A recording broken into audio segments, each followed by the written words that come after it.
Hello welcome guys on my YouTube channel. आज मैं आपको क्लास 9, 10, 11, 12 सभी के लिए ये जो सूत्र हैं ज्योमेट्री के वो बहुत ज़्यादा इंपॉर्टेंट रहते हैं और कंपटीशन के लिए भी बहुत ज़्यादा इंपॉर्टेंट रहते हैं। आपको जितने ज़्यादा याद हैं उसमें आपका फायदा होता है। ये आपको मैं सारी आज बता देने वाला हूँ। आप इन्हें अगर अच्छे से याद कर लें तो आपको ज्योमेट्री में हरा पाना किसी के लिए बहुत मुश्किल हो जाएगा। आप बस इन्हें याद कर लीजिए आसानी से। तो इसमें आप धीरे धीरे शुरू करेंगे तो फिर आप याद कर लीजिएंगे धीरे धीरे। जैसे कि वृत्त का जो व्यास होता है, जैसे ये वृत्त है, ये वृत्त का जो व्यास होता है ये होता है 2r, मतलब त्रिज्या का दुगुना होता है। वृत्त की त्रिज्या r होती है, ये इसका दुगुना होता है व्यास। वृत्त की परिधि 2πr या फिर पाई गुणे व्यास होता है। अगर आपको व्यास दिया है तो आप पाई से गुणा कर दिया, आपकी परिधि आ जाएगी। फिर त्रिभुज में अगर ये विषम बाहु त्रिभुज है तो अगर सूत्र निकालना, इसका क्षेत्रफल निकालना है तो हीरोन के सूत्र से निकलता है, जो कि उसमें सबसे पहले एस की जरूरत पड़ती है। उसके लिए फिर आपको पहली भुजा, फिर दूसरी भुजा, तीसरी भुजा जोड़ के उसका आधा करने पे एस आ जाता है। और हीरोन का सूत्र है under root s, s minus a, s minus b, s minus c. फिर आता है अर्धवृत्त का क्षेत्रफल। ये जैसे ये पूरा था इसका आधा कर लीजिए आप, तो इसका क्षेत्रफल होता है पाई आर स्क्वायर बटे 2। वैसे पूरे वृत्त का अगर क्षेत्रफल निकालना है तो इसे 2 से गुणा कर दीजिए तो पाई आर स्क्वायर। वैसे आपको चतुर्थांश मतलब इसका चौथा भाग, तो पाई आर स्क्वायर इसका क्षेत्रफल था, तो इसे 4 से भाग कर दीजिए तो पाई आर स्क्वायर बटे 4। ये चतुर्थांश का क्षेत्रफल आता है। त्रिज्याखंड का क्षेत्रफल, त्रिज्याखंड मतलब होता है जैसे आपका एक वृत्त है उसमें आप उसे किन्हीं दो त्रिज्याओं से काट दीजिए तो ये एक त्रिज्याखंड होता है। इसमें थीटा होता है कि यहाँ पे ये कोण, इसका क्षेत्रफल आपको निकालना है तो थीटा बटे 360, पूरा गोला 360 का होता है इसलिए थीटा बटे 360 गुणे पाई आर स्क्वायर। फिर दीर्घ त्रिज्याखंड का मतलब ये पूरे बड़े वाले का आपको अगर निकालना है तो उसका सूत्र है पाई आर स्क्वायर, मतलब ये पूरे का क्षेत्रफल माइनस लघु त्रिज्याखंड मतलब ये छोटा वाला।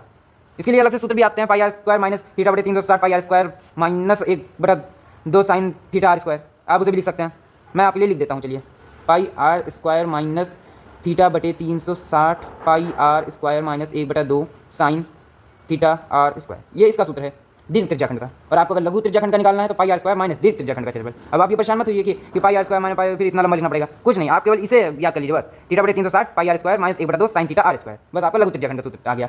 फिर आपको अगर त्रिज्याखंड की चाप की लंबाई ज्ञात करनी है, जैसे ये इतना सा, इसकी लंबाई आपको ज्ञात करनी है तो इसका सूत्र होता है थीटा बटे 360 गुणे 2 पाई आर, ये होता है एल, इसे एल से प्रदर्शित करते हैं। और अगर आपको त्रिज्याखंड का क्षेत्रफल निकालना है, चाप की लंबाई दी है आपको, तब इसका सूत्र होता है 1/2 एल आर। आप अगर चाप को इससे गुणा करते हैं त्रिज्या से और उसका आधा करते हैं तो आपको त्रिज्याखंड का क्षेत्रफल मिल जाएगा। उसके बाद आता है आपको वृत्तखंड का क्षेत्रफल। जैसे आपको एक बड़ा सा वृत्त दिया है, उसे आपको ये वृत्त काट दिया, तो आपको अगर वृत्तखंड का क्षेत्रफल निकालना है इसका या इसका, तो आपको सबसे पहले त्रिज्याखंड का क्षेत्रफल निकालना होगा। उसके बाद इसमें ये त्रिभुज का क्षेत्रफल जो है ये जोड़ के, नहीं फिर ये घटा के, आप सॉरी ये गलत है प्लस का निशान, यहाँ पे घटाना होगा। त्रिज्याखंड में से अगर आप त्रिभुज का क्षेत्रफल घटा देते तो ये छोटा सा हिस्सा आ जाएगा। दीर्घ त्रिज्याखंड निकालना है तो वृत्त का पूरे में से इसे घटा दीजिए, आपको दीर्घ त्रिज्याखंड का क्षेत्रफल आ जाएगा। इसका आप सूत्र अपनी तरफ से लिख सकते हैं, थीटा बटे 360 गुणे पाई आर स्क्वायर माइनस 1/2 आधार गुणा लंब, क्योंकि त्रिभुज है ये त्रिज्याखंड और त्रिभुज का क्षेत्रफल घटा के आया और वृत्त का क्षेत्रफल इससे माइनस करना है तो होल पाई आर स्क्वायर ऐसे।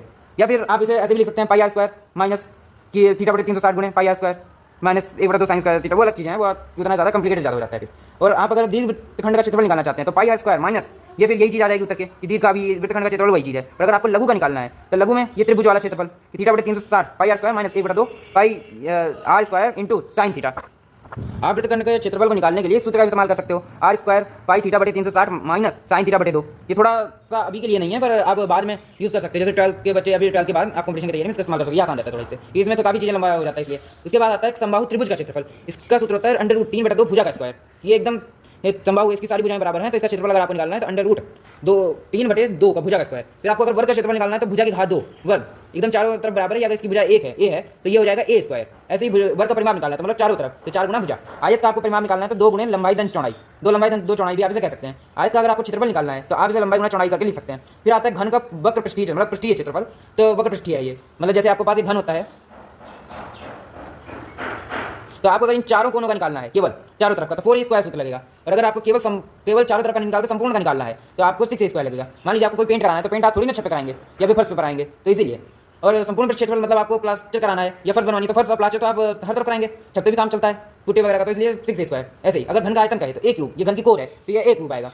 उसके बाद यहाँ पे अगर घन का विकर्ण पूछे आपसे कि मतलब यहाँ से लेके इस कोने से इस कोने तक डायरेक्ट नीचे वाले तक, तो घन का विकर्ण कहलाता है, ये अंडर रूट 3a होता है। और अभी आगे वाले सूत्र आगे आएंगे। अब यहाँ पे आता है आपका घनाभ का आयतन। घनाभ का आयतन आपको मतलब घनाभ का मतलब होता है कि जिसकी भुजाएं ये असमान हो, आयत हो जैसे, तो ये घनाभ हो जाता है। इसका आपको अगर आयतन निकालना है तो लंबाई गुणे चौड़ाई गुणे ऊंचाई आप कर दीजिए, आपका घनाभ का आयतन आ जाएगा। अगर आपको घनाभ का संपूर्ण पृष्ठीय क्षेत्रफल निकालना है तो इसका थोड़ा कॉम्प्लिकेटेड सूत्र होता है, ये होता है 2 लंबाई गुणा चौड़ाई प्लस चौड़ाई गुणा ऊंचाई प्लस ऊंचाई गुणे लंबाई। इसे आप 2 LB + BH + HL के सूत्र से लिख सकते हैं। ये थोड़ा लंबा होता है पर आसान भी बहुत होता है, तो अगर कैलकुलेशन थोड़ी लंबी लग जाती है, ठीक है। वैसे घनाभ का विकर्ण का जो सूत्र होता है ये यहाँ से लेके यहाँ तक का होता है। घन में पर एक कोर होती है पर इसमें लंबाई चौड़ाई ऊंचाई बराबर नहीं होती है, इसलिए इसमें लंबाई का वर्ग धन चौड़ाई का वर्ग प्लस ऊंचाई का वर्ग, इसे अंडर रूट। फिर इसे हम घनाभ का विकर्ण कहते हैं। अगर घनाभ का पृष्ठीय क्षेत्रफल मतलब केवल चारों का है तो ये निकालने के लिए आप 2L + B गुणे H कर सकते हैं, ये आपका घनाभ का पृष्ठीय क्षेत्रफल आ जाएगा। फिर बेलन का आयतन मतलब बेलन जो होता है ये होता है, बेलन का अगर आयतन निकालना पूरे का तो पाई आर स्क्वायर H होता है। बेलन का अगर पृष्ठीय क्षेत्रफल निकालना केवल ये कोने कोने वाला तो मतलब जिस पे आप केवल पेंट कर सकते हो, पेंट करने के लिए, तो 2πr(h) होता है बेलन का संपूर्ण पृष्ठीय क्षेत्रफल। मतलब आप किसी पानी में से डुबा दें, जहाँ जहाँ उसमें पानी जाएगा केवल ऊपर ऊपर में, तो वो है 2πr+h, ये पूरा संपूर्ण पृष्ठीय क्षेत्रफल है। उसके बाद खोखला बेलन, जैसे मतलब कि ये पूरा नहीं है, मतलब यहाँ से खोखला है, ये जैसे ये बेलन है, उसी को बीच में से खोखला कर दिया काट के हमने, तो ये खोखला बेलन है। खोखला बेलन का जो आयतन होता है πr², मतलब बड़ा R माइनस छोटा r गुणे h, ये होता है खोखला बेलन का आयतन। फिर खोखले बेलन का संपूर्ण पृष्ठीय क्षेत्रफल जो होता है 2π बड़ा R प्लस छोटा r ब्रैकेट ऊंचाई प्लस बड़ा R माइनस छोटा r।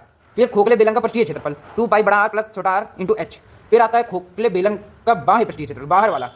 फिर ये आता है 2πr(h) प्लस 2π बड़ा R² माइनस छोटा r²।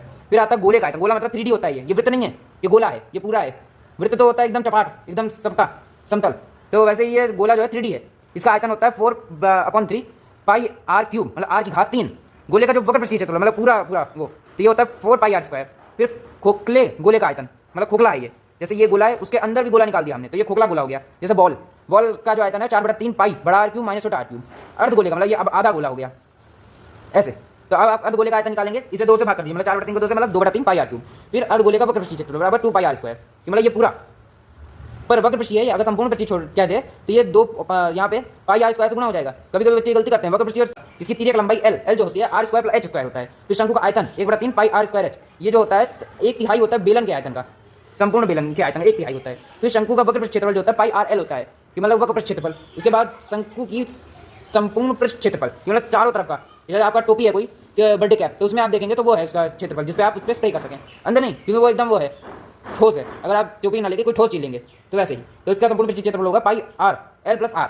यहाँ आपके सारे सूत्र कंप्लीट होते हैं। कृपया करके आप इसे याद कर लें, ये आपके लिए बहुत इंपॉर्टेंट है। और प्लीज़ मेरे चैनल को लाइक शेयर एंड सब्सक्राइब करें। अभी तक मैंने बोला नहीं, कृपया करके लाइक शेयर सब्सक्राइब करें। And thank you.